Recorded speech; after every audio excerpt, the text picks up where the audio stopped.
પોરબંદરમાં જિલ્લા શિવસેના દ્વારા કમિશનરને આવેદનપત્ર પાઠવાયું. પોરબંદરને મહાનગરપાલિકા જાહેર કરાતા જ ઊંચા વેરાની વસૂલાત પણ શરૂ થઈ ગઈ છે, જેમાં પાલિકાના કમિશનર દ્વારા નવા જૂના વાહનો પર વેરો લગાડી દેવામાં આવતા જિલ્લા શિવસેના દ્વારા આ મામલે જૂના વાહનોમાં વેરાનો વિરોધ કરાયો છે અને આ અંગે કમિશનરને એક આવેદનપત્ર પણ અપાયું છે. પોરબંદર જિલ્લા શિવસેના દ્વારા અપાયેલા આવેદનપત્રમાં જણાવાયું છે કે નવા જૂના વાહનમાં આજીવન વેરા અંગે મહાપાલિકા દ્વારા પરિપત્ર જાહેર કરાયો છે, જેમાં જૂના વાહનો પર આજીવન વેરાની સૂચના અપાઈ છે, પરંતુ રાજ્યની તમામ મહાનગરપાલિકાઓમાં નવા વાહનની ખરીદી પર આજીવન વાહન વેરો હોય છે, પરંતુ એકમાત્ર ગાંધીભૂમિ જ રાજ્યમાં એવી મહાનગરપાલિકા છે કે જૂના વાહન પર પણ વેરો વસૂલશે. જોકે આજીવન વેરો એક વસૂલવાનો જ હોવા છતાં જૂના વાહનનું જ્યારે વેચાણ થશે ત્યારે દર વખતે લોકોએ આજીવન વેરો ભરવો પડશે.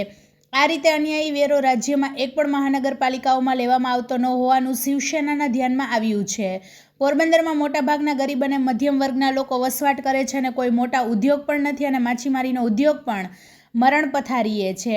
ત્યારે એક જ વાહન પર જ્યારે વેચાણ થાય ત્યારે વેરો ભરવો પરવડી શકે નહીં અને આમ પણ વારંવાર લેવાતા વેરા માટે આજીવન વેરા શબ્દ લાગુ પડતો પણ નથી. એટલે આજીવન વેરાના નામે મહેરબાની કરી પાલિકા દ્વારા પ્રજાને લૂંટવાનું બંધ કરવું જોઈએ અને શિવસેના દ્વારા અન્યાયી વેરાનો ચોખ્ખો વિરોધ કરે છે તેમ જણાવી, જો 7 દિવસમાં જૂના વાહન પર વેરા વસૂલાતનો આ પરિપત્ર રદ કરવામાં નહીં આવે તો ના છૂટકે શિવસેનાના હજારો કાર્યકરો સાથે આંદોલનના માર્ગે જશે અને જેની તમામ જવાબદારી મહાપાલિકાની રહેશે તેવી ચીમકી પણ ઉચ્ચારવામાં આવી છે. પોરબંદર પાલિકાનું 1 જાન્યુઆરીથી મહાનગરપાલિકામાં રૂપાંતર થયું છે, જેને 21 દિવસ થયા છે.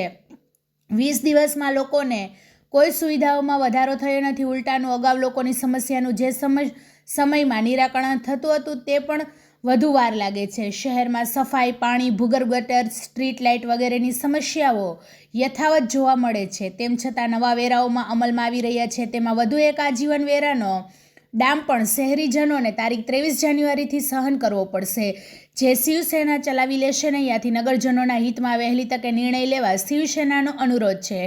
તો આ મામલે મહાપાલિકાના કમિશનર પ્રજાપતિ એવું જણાવ્યું હતું કે તેમને આ અંગે કાંઈ ઉદ્ધાનપૂર્વક જાણ નથી અને અભ્યાસ કર્યા બાદ નિર્ણય લેવાશે. પોરબંદર જિલ્લા શિવસેના દ્વારા વેરાના ઉગ્ર વિરોધમાં નગરપાલિકા કચેરી ખાતે જિલ્લા પ્રમુખ નારાયણભાઈ સલેટ, માલધારી સેનાના પ્રમુખ રામભાઈ કોડિયાતર, લીગલ સેલના જિલ્લા પ્રમુખ વકીલ રાહુલભાઈ સિંગરકિયા સહિતના આગેવાનો ઉપસ્થિત રહ્યા હતા અને કમિશનરને ઉગ્ર રજૂઆત કરી હતી.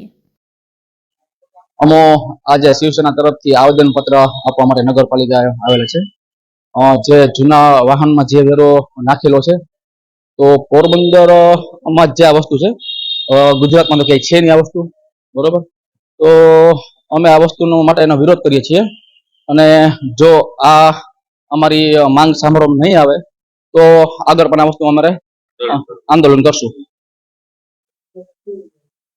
આજરોજ શિવસેના દ્વારા રજૂઆત મળેલ છે, જેમાં જૂના વાહનો પર જે વેરો લગાવે છે એના વિરોધ બાબતો છે.